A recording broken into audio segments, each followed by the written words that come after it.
Hey, Thomas.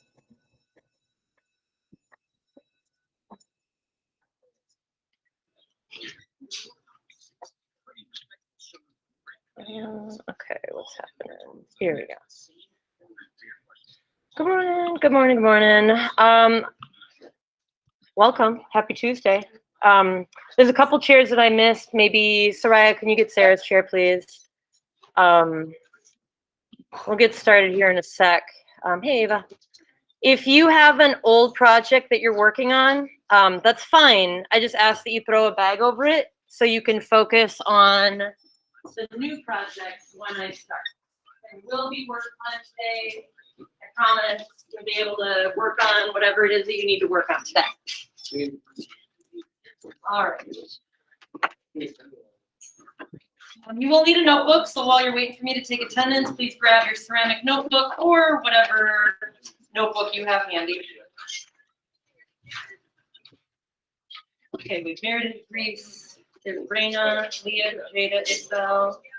No aging, no son. We've got JJ, Davis, Divine, James, Pip, Hugh, Thomas, Josh, Sarah, Katie, Michelle.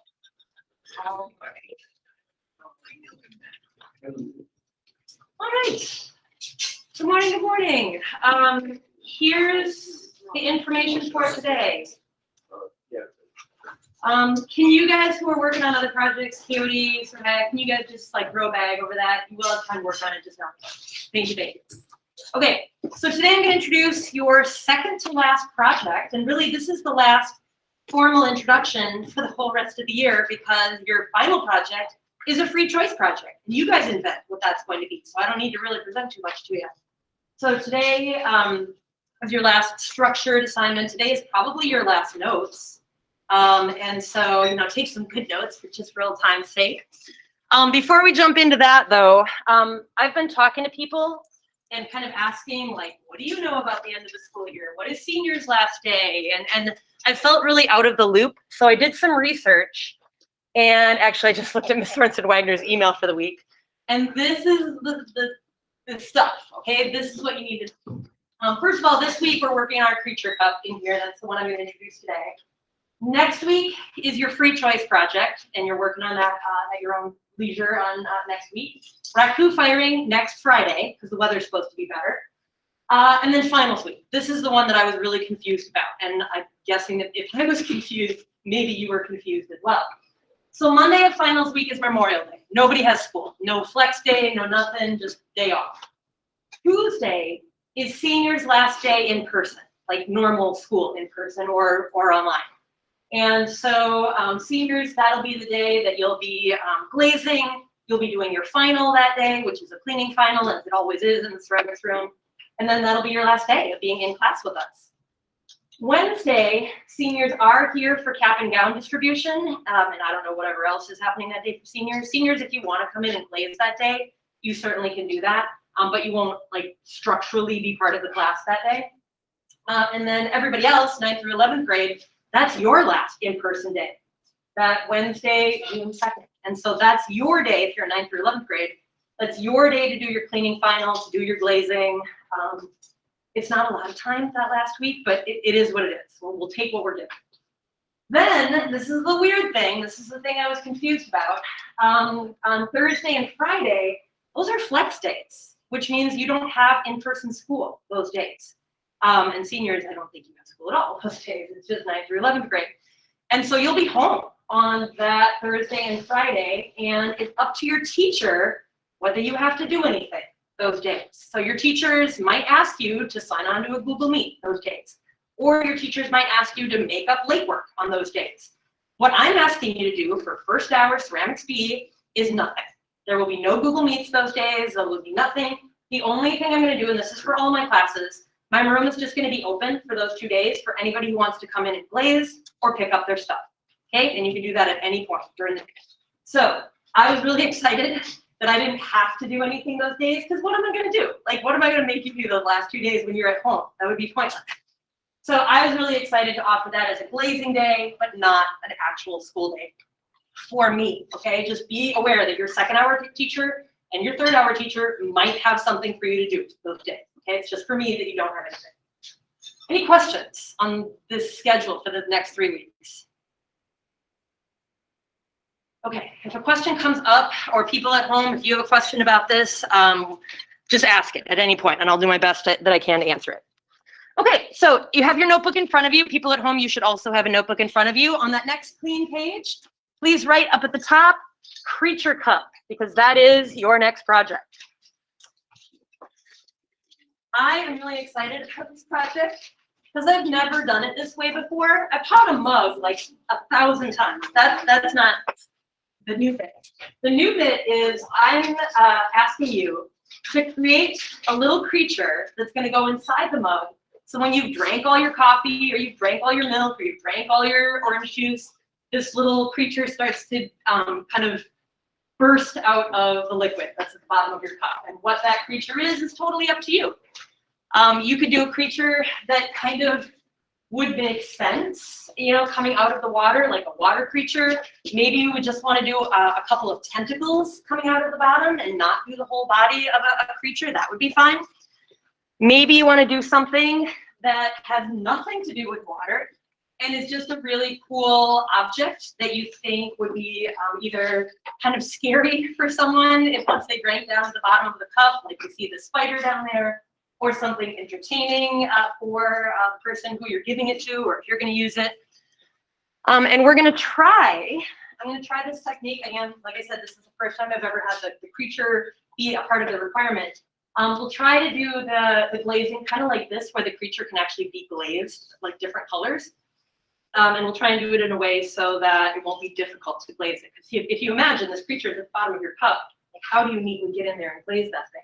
So we're going to try and come up with a way to do that where we can still glaze it and have it look good and still be at the bottom of the cup. So the way you're going to build this mug, it should have said mug, not cup, sorry. You will have to have a handle on this, and I'll talk more about that in the coming days. The way you're going to build it is out of slabs. And yes, I know you've worked with slabs before in Ceramics A. I think a lot of you built like a lantern maybe with slabs in Ceramics A, flat slabs or round slabs. But you've never built slabs making a tapered form.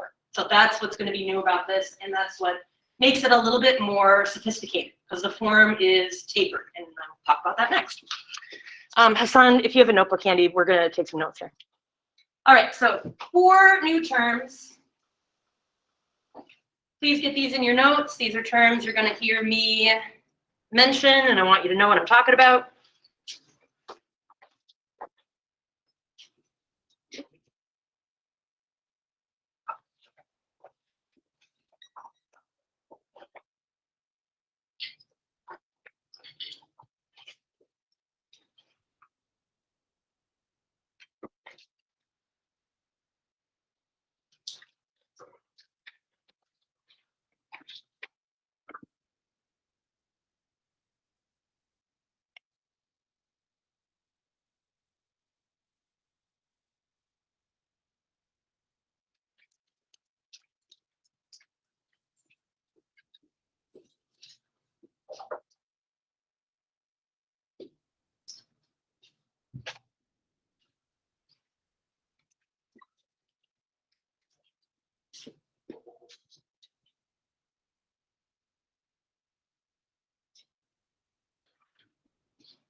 So the first 3 terms are clay terms.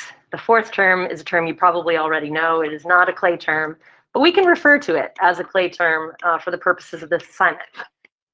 So the first term is a tapered form. That's what you're going to be making for this project, which means that your form either grows wider as it gets taller, or it grows narrower as it gets taller. So it's tapered, it is wider at the top or at the bottom.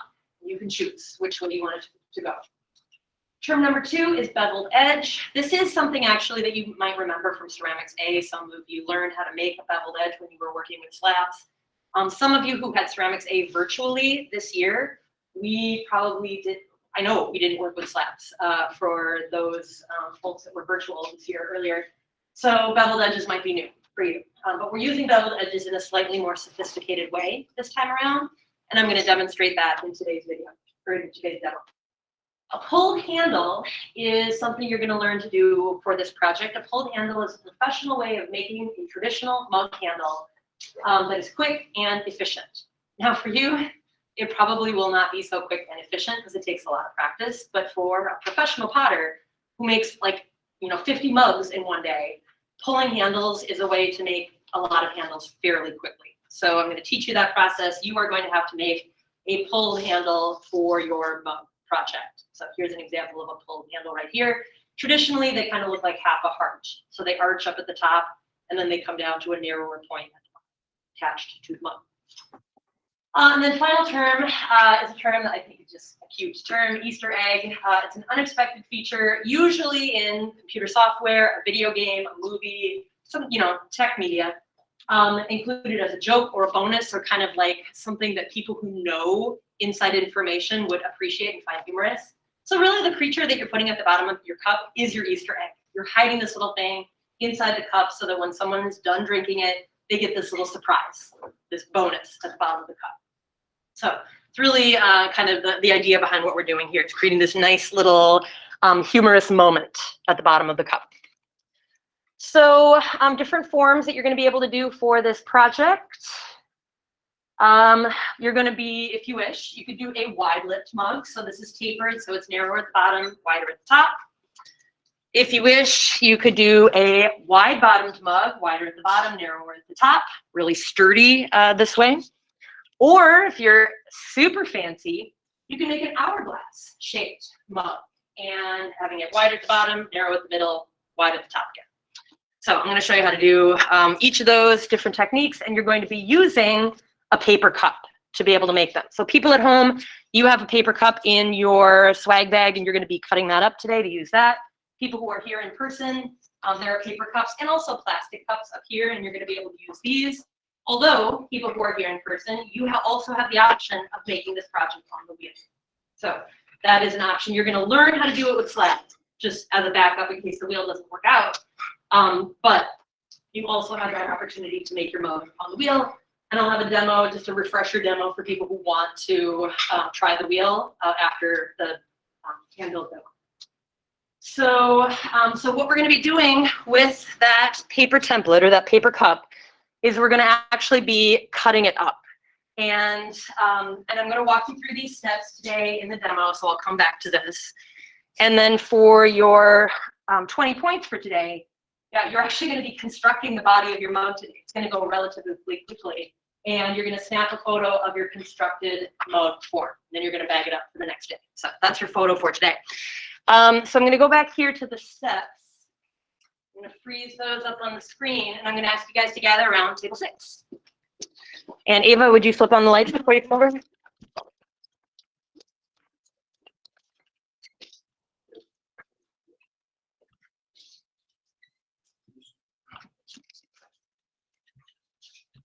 All right.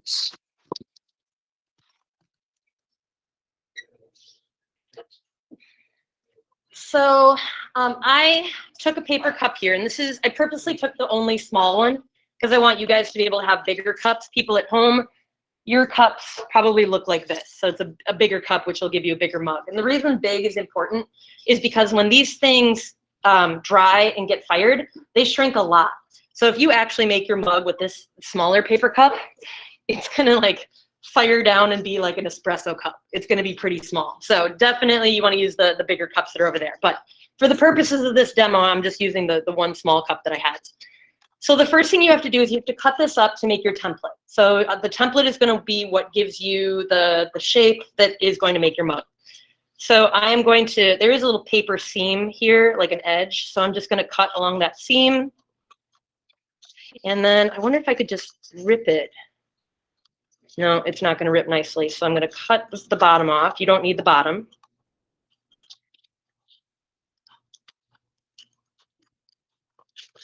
Who knew cutting would be such a challenge?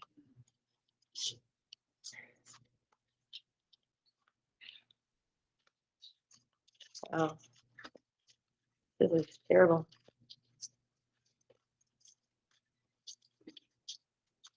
If you're using the red solo cups that are over there, you'll definitely need to cut it. It won't rip. See, that's not giving me the nicest edge, but it is what it is. On this kind of cup, there is this little rolled edge right here, and I have to be able to lay this template flat.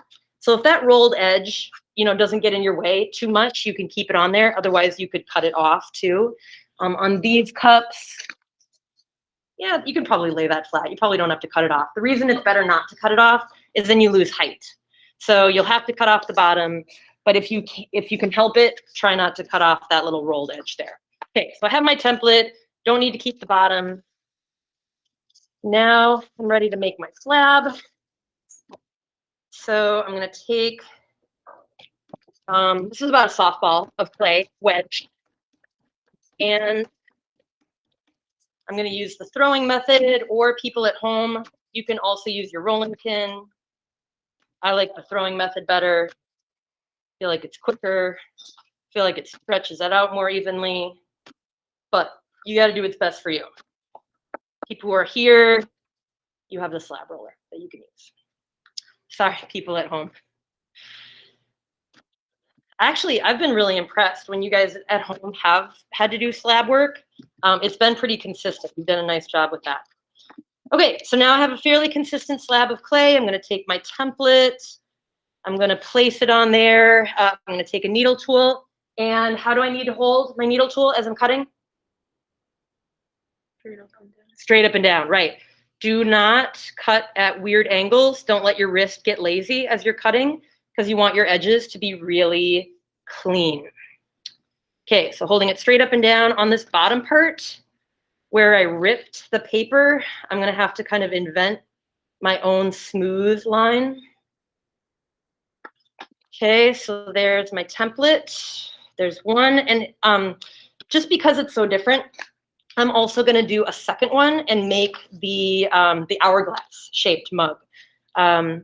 To do the wide bottomed mug or the wide lipped mug is pretty straightforward and easy. So I'll demonstrate that while I'm making the hourglass shape. So if you're doing the hourglass, you'll need to trace it twice.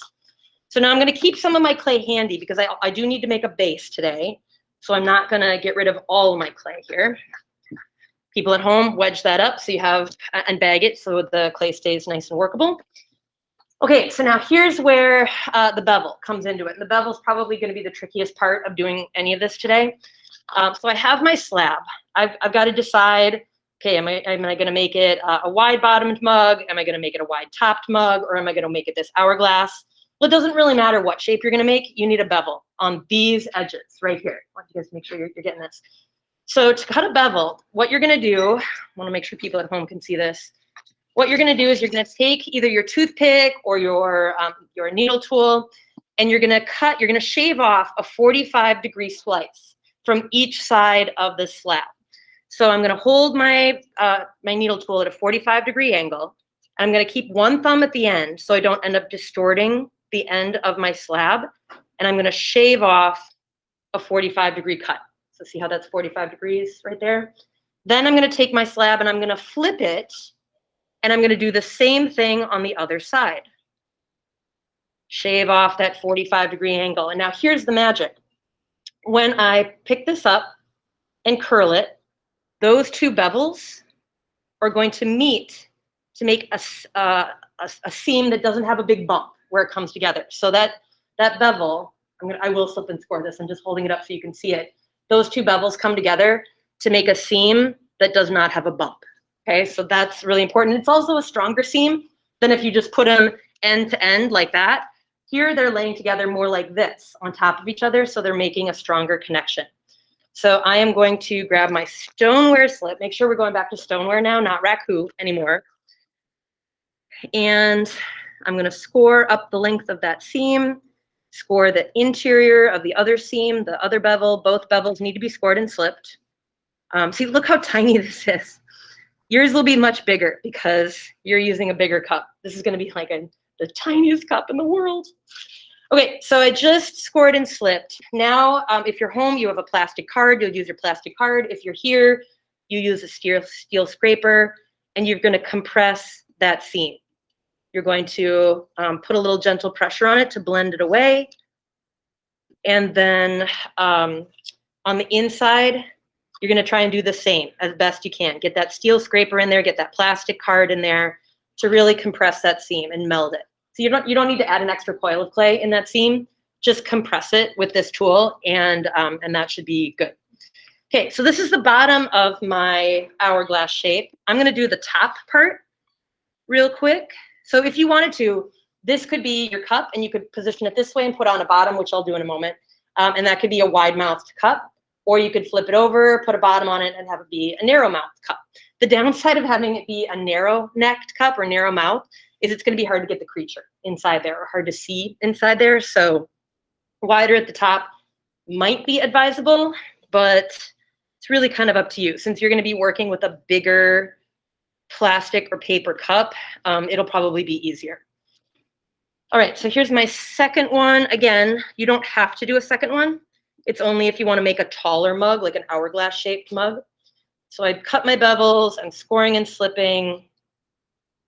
As I curl this around, it's not really a very good circle, but I'll fix that. I'll come back and fix that. Everything is still so like soupy and plasticky right now that it just is not able to have a lot of structural integrity, but that's fine. I'll come back to that. Okay, inside. And now if this is going to be an hourglass, this would get slipped and scored on top of it, okay? So I'm gonna skip that temporarily. I'll come back to that in a little bit.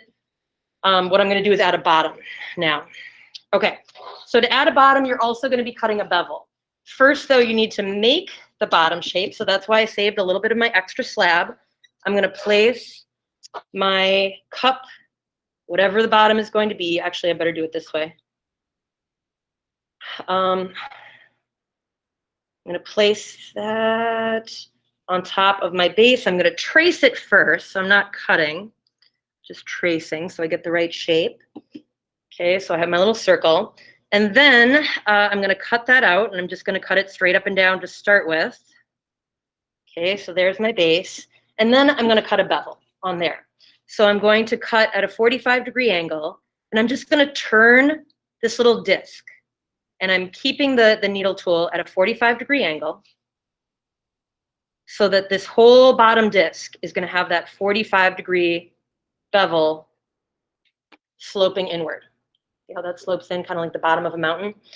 Then on my cup, I'm going to do the same thing. So the part that's going to touch that base also is going to get a 45-degree bevel. And this is going to make this base fit seamlessly into the bottom of your form. So again, scoring and slip. So there's bevel, right? Bevel. So I'm going to score and slip around that circumference. I'm going to score and slip around the base circumference. Math words. Then I'm going to put them together, and look how nicely that fits. It's just like this really clean connection. I'm just going to give it a little pinch just to really make sure that those edges meet up really nicely. Take a sponge to it, do a little bit of smoothing on the outside. There's some cleanup that needs to happen here, but today the clay, again, is so soft. We'll do the refining and the cleanup and the smoothing tomorrow. The only other thing that you need to do today is roll a tiny, tiny little coil and drop it down inside the cup and use the end of your fork, use a popsicle stick, use a wood knife to meld that coil into your bottom seam. So there we go. It took a little bit of moving to get it in place, but now I'm using that extra clay to meld, stick into my fork, come on, to meld inside that interior seam. So everything is watertight, super safe, super smooth, okay?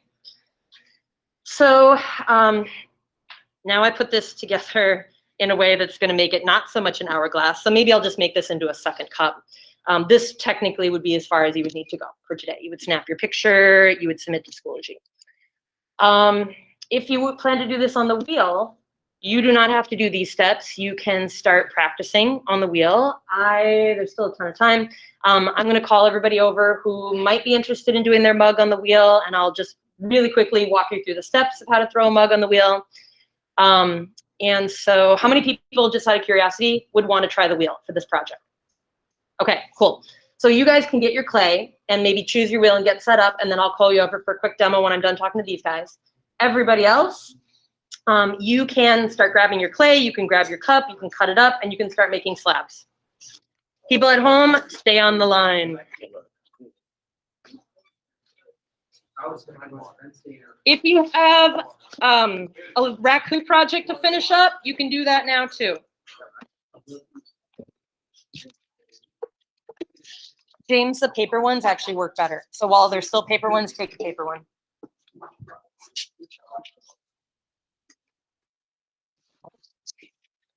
All right. Ooh, forgot my attendance. Hang on, be right back.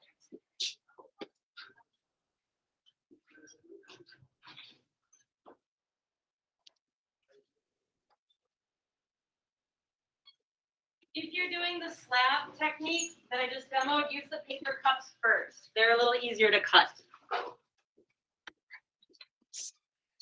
All right, people at home, thanks for your patience.